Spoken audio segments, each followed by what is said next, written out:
We are running the Whispers of the Dead. That's where I'm at right now. We are running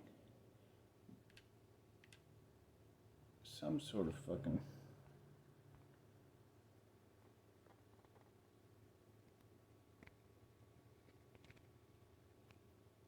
We are running a tier, I think, 28 dungeon. Just to show you guys kind of how the build works and what skills to utilize and stuff without dying too much. So I can usually run between tier 33 and 35. That's when I'm paying attention and putting on my shields right and stuff. But like I was saying, pretty simple. Teleport in, get them all sucked in with Ryman of the Infinite chest piece. After that, Frost Nova and Blizzard if you have it. If you don't have Frost Nova up and it's on cooldown, just Blizzard. Anything that's left, Ice Shards.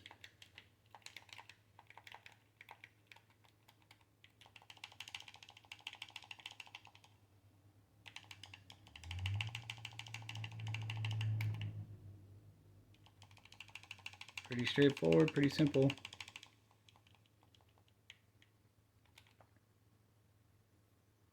This one is annoying. You gotta free the prisoners, which can be a pain in the ass. These things are constantly hitting you. But, I mean, it's a fun dungeon. I haven't really got to run all of them yet, I don't think.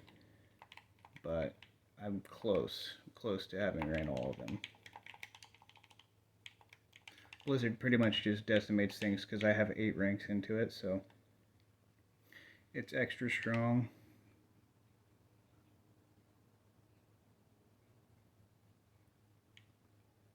But see if we can get some good items here from this dungeon. That would be nice.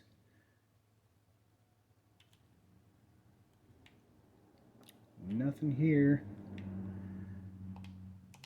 I like to use teleport whenever I can, not only in fight situations, although it's very useful, also for traveling situations to run these nightmare dungeons fast.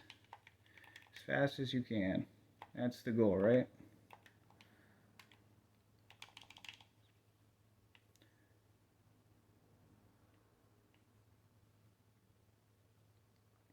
I still am super squishy right now. It's definitely a pain in the ass trying to stay alive in certain situations like that when I just got jumped. If I hadn't had good reflexes and hit that emergency oh shit button for the potion, probably would have died. So, gotta kill this elite. Just for single targets, I freeze them, and I ice shards.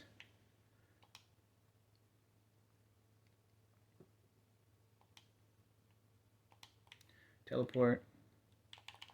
Well, I've got a obelisk, or what's it called? A buff stone right now, so my teleport's infinite.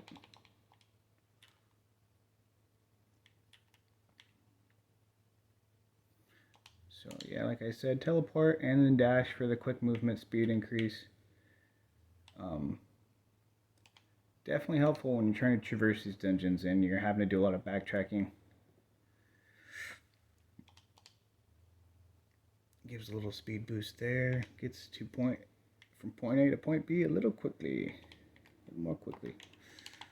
Alright. Same thing. I just cast Blizzard everywhere when there's a huge mob of enemies. Usually they're not elites. The end will have elites, I think, but... And I pop my Flame Shield also to be able to have lower mana cost. It reduces the mana cost of my skills by 25%, I think, or something like that. Yeah, so it's nice when I'm low on mana. Make sure kind of I'm always topped off and I don't have to worry too much about mana regen. With Avalanche proccing twice, like I described earlier on the build in the last video, you're pretty much guaranteed to have at least 4 to 6 like powerful attacks with 40% power boost and no mana cost. So it's definitely like 4 to 6 or like 6 to 8 times in a decent fight you can do that. The more enemies, the better your lucky hit chances to proc, because Blizzard hits everything. And while Blizzard's hitting everything, your lucky hit chance is just through the roof. And then you get Avalanche, and then you get Avalanche again because of the glyph we have that gives it for free for one more time.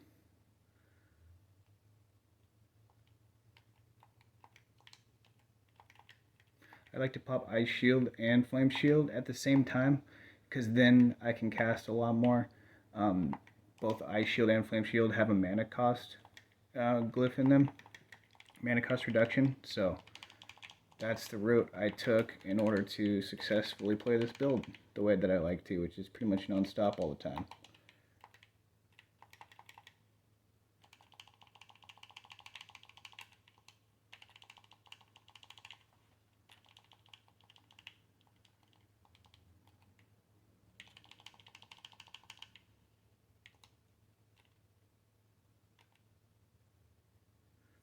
That elite was a little tougher than expected.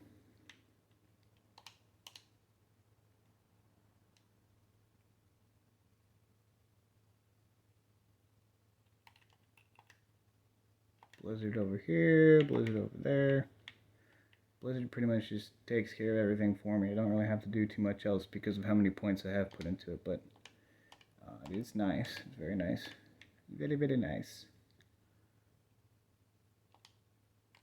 Teleport, Frost Nova, Blizzard, pop a shield if you have to. It's a pretty simple rotation, keeps you alive. Make sure you always have some sort of shield or barrier going, and guarantees your lucky hit chance to be pretty damn high. It's a fun build. It's pretty much the only viable build right now for sorcerers in my opinion still, even though they've nerfed it. Over fire and electric damage, ice damage is just the way to go, because there's so many skills that boost your passive damage and your direct hit damage and your lucky hit chance, and you can spec like a bunch of different things into lucky hit with your gear. And since your lucky hit chance is so high between your Paragon board and just from your skills, you can really come up with some awesome builds, or variants of builds, I should say, to this build. And there's, I don't know, endless options. That's what's really cool about this game, is there's endless options pretty much for what it is like to customize your skill set and your build. Because every little change I've noticed with these skills in this game guarantees that it affects like other skills in a different manner, and that's kind of cool because it gives a lot of variance in your builds and for the game, even though, you know, there's not the most diversity as far as skills are concerned.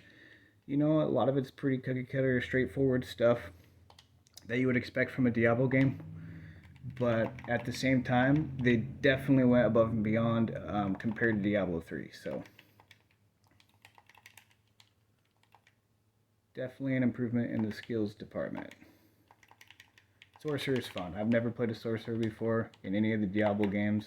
I've played them all, and I always play a necromancer or Diablo 2, what was I, an Amazon. But this time for Diablo 4 I wanted to try a sorcerer and see what they were like, and I'm both enjoying it and regretting it because I put so much time into this character, it's almost silly to go and learn a whole new one. I don't have that much time to play this game. But at the same time, it's awesome. It's a great class. I think we're getting some buffs here in the future coming up soon, and that should be in the next week or two. They're releasing a hotfix to the patch prior to this one. In the patch, they were saying that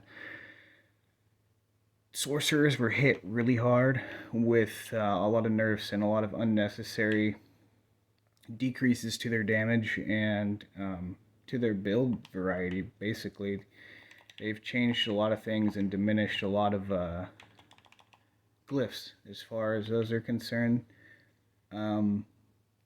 The glyphs have changed a little bit, and the skill damage caps for what the skills used to be has changed quite a bit for a lot of skills for sorcerer. Well, I shouldn't say a lot of skills, but a few skills anyways. So it's like we're feeling a little bit more weak now than ever, but it's important to remember Blizzard does a really good job about making sure that they read their fans' feedback. And even if it's bad feedback, they take it to heart and they try their best to make sure they rectify the issue. So I think that's what they're going to do with this hotfix patch that's coming out in, I don't know, like maybe a week now? I'll have to check again. But yeah, I mean, this is the build. It's pretty straightforward. I won't run the whole dungeon and bore you guys, but oh, I guess that was the whole dungeon. Nice. What did we get? We got... Oh, nice. We got Ice Heart Brace. I've been looking for an updated set of these. 815 item power. That is officially the highest item power gear that we've gotten, I think. Stats on it are 41 intelligence, 14 damage to frozen enemies, 26 damage to injured enemies, and 11 freeze duration. 11% freeze duration. Enemies that die while frozen have an 18% chance to unleash a Frost Nova. And I think it's between 11 and 20%, if I'm not mistaken. So 18 is a really good roll. 18% chance to unleash a Frost Nova when enemies that die while frozen. That's pretty good. That's not bad at all. I think after I upgrade these and the stats get a little bit higher from the upgrading the armor, I will probably have a viable piece to replace maybe my regular legendary legs. So definitely a good drop there. Nice, unique, easy run, cool build. Definitely let me know if you guys want to see more videos, or like, comment, or subscribe, and just drop me a line and say what's up. All right, catch you later.